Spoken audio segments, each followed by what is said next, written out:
Je suis Sephora Kodjo, je préside le conseil d'administration de la fondation CEPIS. CEPIS est une organisation panafricaine qui travaille avec les femmes entrepreneurs à l'effet de leur donner des solutions durables pour leur accélération. Que nous faisons, c'est trois choses. Nous leur donnons de l'assistance technique.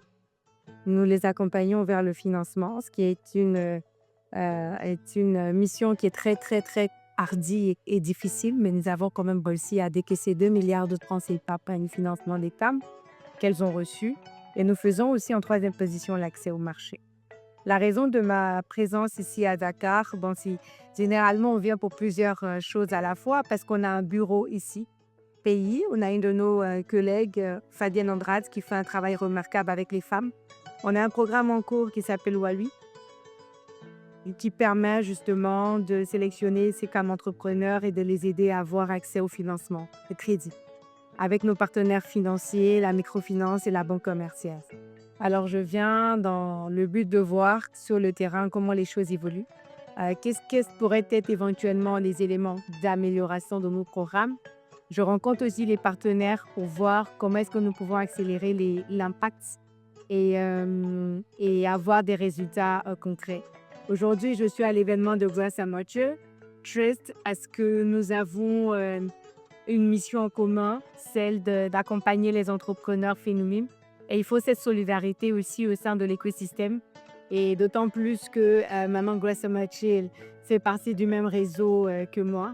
Et donc que je connais aussi dans d'autres contextes. C'était important de soutenir l'initiative et de dire que l'union fait la force. Les femmes sénégalaises ont un avantage.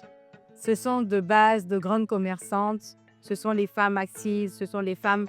Avec moi à l'école, je me rappelle, c'est les Sénégalaises qui vendaient déjà à l'école, qui faisaient les petits commerces. Donc ici, on est venu trouver un écosystème avec des femmes qui sont déjà actives. Et ça, c'est très positif. Et maintenant, nous leur donnons les clés.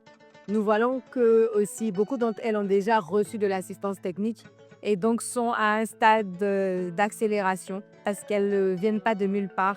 Elles ont déjà fait un bout de chemin. Nous essayons d'apporter des réponses supplémentaires pour faciliter la suite pour elles, notamment l'accès au financement, mais aussi l'accès au marché. Quand vous prenez encore les packaging africains, nous voulons avoir des marques locales et le programme Moi-Oui leur permet par exemple d'avoir un très beau packaging, d'avoir de l'étiquetage conforme, etc. On travaille vraiment sur leur identité visuelle et ça, c'est une force commerciale pour elles. Donc, on essaie aussi de compléter ce qui existe dans l'écosystème en se disant qu'on ne va pas dupliquer les mêmes choses, mais on va essayer d'apporter des réponses supplémentaires. En tout cas, kudos aux femmes du Sénégal. Elles sont très, très inspirantes et je les prends comme exemple dans d'autres régions de l'Afrique. Bon, je dis vraiment, notre expérience au Sénégal est extraordinaire.